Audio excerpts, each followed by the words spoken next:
hamba cinta, telah ku persembahkan hatiku hanya untukmu. Telah ku jaga kejujuran dalam setiap nafasku, karena demi cinta telah ku relakan kecewaku atas ingkarmu. Sebab Bismillah. Assalamualaikum warahmatullahi wabarakatuh. Waalaikumsalam warahmatullahi wabarakatuh. Ini saya dapat kehormatan ya, dapat tamu kawan lama ya, HMI Connection. Ini beliau pengamat politik ya dari Universitas Pamulang ya. Katanya begitu. Namanya Mas Fathur Rahman Fadli. Mas Fathur ya? Ya. Gimana, sehat kan? Sehat, Mas. Asli mana? Saya asli Madura, asli 100%. Madura? Bukan Ngalam? Bukan Ngalam. Ngalam sekolahnya di Malam. Oh, sekolah di mana? Di SMA? enggak, Sama? di IKIP Malang. Iki Dulu saya korban dari Orde Baru. Iki malah Jadi- ngetop itu. Oh iya. Cuman jurusannya itu Oh, PPKN gitu. Keluarga dengan civic kalau orang dulu. Civic, ya, ya. Civic hukum ya. Malang ya, lulus. Lulus, tapi agak telat dikit. Telat biasa, telat seperti dulu. Aktivis kan begitu. Aku ya 7 tahun kuliah nggak jelas. Kalau 7 tahun jalan-jalan itu bukan kuliah. 82 selesai 89. Ya kesono kemari. Nah, kita mau ngomong apa nih? Ngomong apa? Pak? Oh, ini aja. Apa? Anies ya, lagi Lu sampean kok senengan bahas Anies? nggak lagi hot. Lagi hot ya. Oke. Kan siang tadi dideklarasiin sama PKS ya. Ya. Gimana menurut pengamat politiknya, pengamatan sampean? Ya, kalau PKS itu nggak bisa lari sebenarnya. Nah, Nggak maksudnya? bisa lari ke kubu yang lain.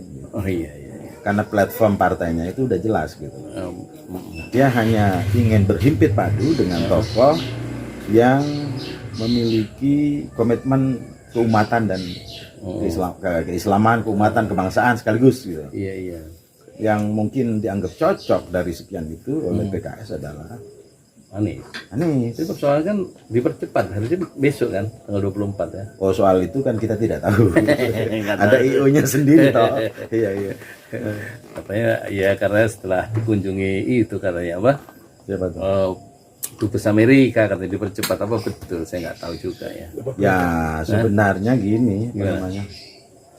Di dalam politik dalam suatu negara itu dia tidak pernah terlepas dari konteks internasional. Oh, Dan itu ada teorinya dalam hubungan internasional. oh gitu. Kebetulan saya juga menekuni S2 saya itu menekuni politik hubungan internasional di Universitas Indonesia. Iya, temanya apa? Apa? Spesialis saya dengan Timur Tengah ya, Oh, Timur Tengah. Middle East Studies. Oh, Jadi saya mengerti betul jadi ada faktor bahwa internasional ya, faktor ya. internasional Anies ya. tidak pernah terlepas siapa saja. Mau Jokowi kemarin ya kan, mau SBY, mau siapa lagi Habibie gitu. SBY kan dia bilang Amerika itu the second country. The second country. Second country. Ya, whatever lah ya.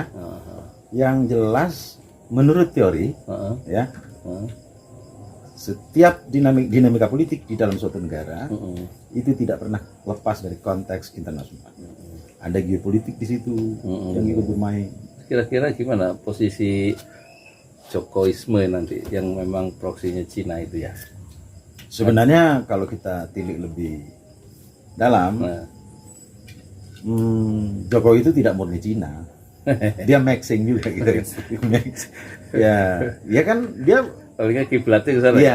ya Luhut kan juga melakukan Iya, lebih ke Amerika. Ya maksudnya, oh iya. Dia iya. selalu mencari keseimbangan. Dan Nah, gimana? seperti saran misalnya tidak boleh membenci Amerika dan tidak boleh mencintai Cina gitu kan. Karena dua-duanya itu adalah negara adik kuasa yang menguasai Iya, dunia. iya. Yang perlu kita pelajari dan kita untuk mengembangkan bangsa ini gitu. Iya. Kalau Luhut konteksnya memang bisnis dia aja supaya berkembang ya kan. Soal kemarin dia oke. Ya Nggak pure untuk mempertahankan meskipun national ya interest kita kan. meskipun Pak Luhut itu dianggap sebagai tidak disukai ya oleh publik gitu karena mungkin dianggap rakus terhadap kekuasaan ya. Dianggap rakus apa rakus? Rakus. Terserah lah itu kan. Anggapnya rakus lah dalam tanda petik ya. Ya, saya tidak bisa menjudgment dia ya. Karena saya dituding itu takut tahu. ya.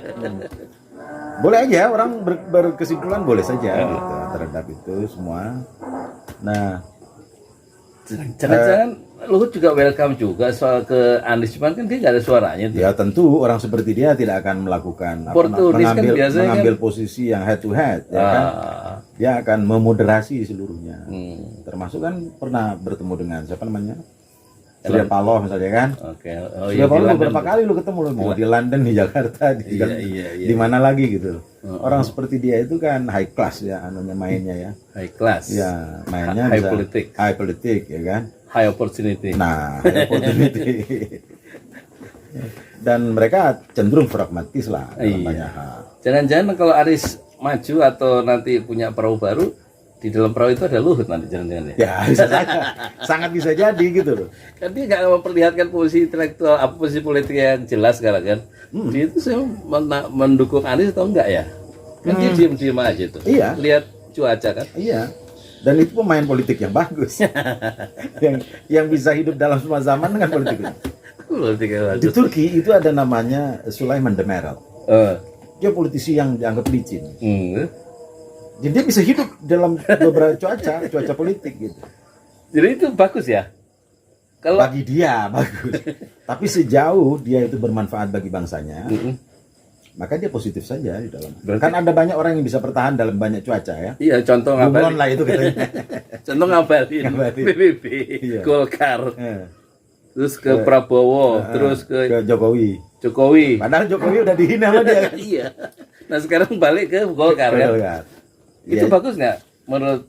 Ya karena dia itu terlalu konfrontatif ya kan permainannya. Mungkin publik itu lebih banyak menilai dia negatif. Oke. Pragmatis dan bunglon atau apalah gitu kan. Namanya juga sudah berubah ini di publik berubah dari Ali Mokhtar Ngabalin menjadi Ali Mokhtar Nyebelin. Tapi sebagai pribadi saya merasa dia nggak mau pusing amat disebut apa gitu. Ya, yang penting kan duitnya dapat. Nah, mungkin saja pikirannya itu, iya kan? Sebenarnya pikiran-pikiran dia nggak terlalu konstruk pemikirannya nggak ada kayaknya ya. Sebenarnya dasarnya orang itu pintar. Dia? Ya. Terus kenapa jadi nggak pintar? Ya itu pengaruh kepentingan pragmatis dia kan gitu kan. Oh iya. Kalau yang saya tahu dia pintar. Saya pernah dengar dia berbahasa Inggris dengan bagus dan sering diundang di forum-forum internasional dia. Oh iya. Iya. Bener? Iya bener. Saya pernah lihat kok. Oh iya. Bagus juga. Bahasa Inggrisnya lumayan bagus.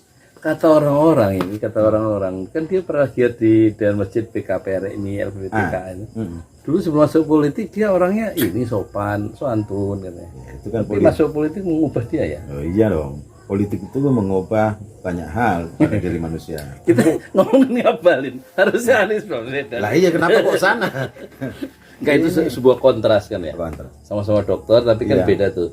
Jadi antara Ngabalin dan Anies Baswedan kan bainas sama sumur. Dalam lagi ya. Antara langit dan sumur. Dari segi pemikiran politik dan visinya ya. Ya jauh lah. Benar nggak? Iya saya setuju itu. Jadi Ngabalin tuh kalau kita simpulkan sumur ya berarti. Dia jangan begitulah. Jangan begitu. Dia itu kurang memperhatikan keadaban publik. Kurang memperhatikan keadaban publik. Bahasanya bagus ya. Keadaban publik. Oh gitu. Jadi di depan publik itu harus orang beradab ya kan. Agar kemudian. Tapi bisa nggak dia berubah? Enggak saya kira. Ya tergantung apakah dia dapat hidayah atau enggak gitu. Sekarang agak tersesat ya. Ini bagus juga, saya baru dapat perspektif yang baru soal Ngabalin dari pengamat politik dari Unpam. Ya saya tidak ingin melihat orang terlalu ekstrim lah ya. Saya pernah bikin sampai 3 episode tentang Ngabalin kemarin itu. Kan dia pasang itu banner Golkar. Judulnya di gambar Ngabalin besar itu. Kanan atas ada tulisan vokalis rakyat Sultra di Senayan. Terus ditancap di pohon kan. Terus saya kasih judul video saya ya. Judulnya Ngabalin nyangkut di pohon. Yang nonton banyak. 3 episode nyangkut di pohon. Kita kasih gambarnya, bannernya nyangkut di pohon di paku. Samain kreatif sekali. Saya kaget loh, karena Golkar ya. Ya itulah ya satu peluang baru kan. Saya kira menurut saya dia pasti masuk Senayan. Siapa? Ngabalin. Oh. Kan Golkar. Ya, sangat mungkin terjadi. Yang penting sebenarnya kalau misalnya Anies jadian, nah jadi presiden. Ya presiden. Gimana lagi? Kira-kira harus ngapain dia? Dengan masalah yang banyak, utang banyak, korupsi besar-besaran ini kan, pengangguran luar biasa, kemiskinan. Ya sebenarnya harus dikembalikan kepada pokok politik. Orang berpolitik itu untuk meningkatkan kesejahteraan masyarakat. Betul. Oleh karena itu dia tidak boleh bersifat tamak pada dirinya, ya. Tapi juga harus loyal terhadap rakyatnya, orang sekelilingnya, bahkan mungkin juga oposisi. Biasanya seorang penguasa itu ketika dia duduk di kekuasaan, kadang-kadang lupa dia pada loyalisnya, gitu. Malah memperhatikan musuhnya. Kok bisa gitu? Iya. Kenapa itu? Untuk kepentingan kekuasaan, menjaga stabilitas kekuasaan agar kemudian oposisi ini tidak 100% menyerang dia, mengganggu dia ya. Itu tata kelola biasa lah sebenarnya. Itu sesungguhnya keterampilan yang elementer yang harus dimiliki oleh seorang pemimpin. Tapi rakyat akhirnya dikorbankan ya, karena dia memperhatikan musuhnya ya. Nah, dalam konteks itu rakyat tidak boleh sama sekali diperhatikan. Biasanya loyalis itu ada yang tertinggal untuk diperhatikan. Kan loyalis itu atau pejuang. Pejuang itu kan bagian dari rakyat juga kan. Tapi kadang-kadang pejuang inilah yang kadang-kadang sering dilupakan. Anies harus memperhatikan itu. Gitu. Ya. Banyak yang harus diperhatikan dia. Oh tentu. Karena itu perhatian seorang pemimpin itu harus berbasis pada prinsip-prinsip kebenaran dan keadilan. Kalau ujiannya UKN kira-kira gimana Anies bisa ngatur? Wah, itu pertanyaan berat. Ya kata orang ya begitulah. Ya mungkin ya cita-cita untuk mewujudkan PKN itu IKN ya. Ibu kota negara. Itu kan variabelnya banyak sekali. Mungkin nggak jadi prioritas kayaknya ya. Kalau prioritas kan itu tidak bisa dikerjakan dengan waktu cepat. Iya, makanya. Pengalaman negara sebenarnya pindah ibu kota? Pindah ibu kota itu sesuatu yang biasa dialami oleh semua negara. Australia juga pernah pindah, ya kan? Kuala Lumpur juga pindah ke Putrajaya. Ya pindahnya kita kan beda, nggak punya duit sendiri. Iya. Putrajaya punya uang sendiri. Nah, itulah yang harus diperhatikan. Jangan sampai defisit neraca berjalan yang dialami oleh APBN kita itu terus berlarut-larut sampai membesar. Nanti kita akan jeblok, kawan. Karena itu Anies menurut saya ke depan itu harus memiliki konsultan keuangan yang bagus untuk memperhatikan balance keuangan, financial base, balance sheet itu harus Tapi tetap berat ya. Tetap berat itu aja sepertiga dari APBN cicilannya kan, iya, bayarnya kan. Tapi itu sebenarnya bisa kalau dia punya penasihat tim ekonomi yang baik ya. Tidak hanya memperhatikan yang makro ekonomi, tetapi juga mikro ekonomi. Jadi kalau yang makro itu cukup dengan public policy ya, politiknya. Tapi yang mikro itu harus diperhatikan. Detailnya ya. Detailnya. Pada detailnya itu kan detail in detail kan gitu kan. Ya. Jadi setannya ada pada detailnya itu gitu. Kalau dia tidak menguasai detail in detail, itu bisa kolaps gitu. Kolaps ya. Ya negara ini sebenarnya sangat kaya raya kan. Salah asuh aja, salah manajemen saja. Kalau kata siapa itu Indonesia di Amerika? Jeffrey Winters. Yang nulis kita kan Indonesia itu dikuasai para maling kata dia kan. Oh iya. Iya kan? Udah pasti. Kalau tidak maling Pak, negeri ini sudah sejahtera Pak. Berkeadilan sosial. Masalahnya pakai kalau, faktanya nggak pakai kalau kan. Nah, ya karena Pancasila yang yang diagungkan sebagai ideologi itu tidak benar terjadi. Bahkan dibunuh sejak kecil oleh Soekarno sekalipun. Ini terakhir gimana Mas Fatur soal peluang Anies ini? Musuh-musuh Anies ini gimana? Atau peluang Anies untuk jadi kalau saya di berbagai podcast itu saya mengatakan bahwa Anies akan running well. Running well. Ya. Karena Anies itu memiliki beberapa skill ya, beberapa kompetensi dalam berpolitik, dan dia ternyata bisa menzigzag kan pergerakannya itu, dari sini ke sini, dari sini ke sini gitu kan. KPK ini kemungkinan gimana? Oh itu cuma hanya dipaksakan. Gertakan. Kalau betul-betul jadi tersangka ya? Nggak mungkin. Nggak mungkin ya? Ya kalau itu gempa politik bisa ya? Itu terjadi kalau kekuasaan ini, rezim ini gila betul. Karena fakta-fakta objektifnya tidak ada. Kalau gila benar gimana? Ya tentu akan ada. Politik kan mungkin ya? Ya ada backfire pasti itu.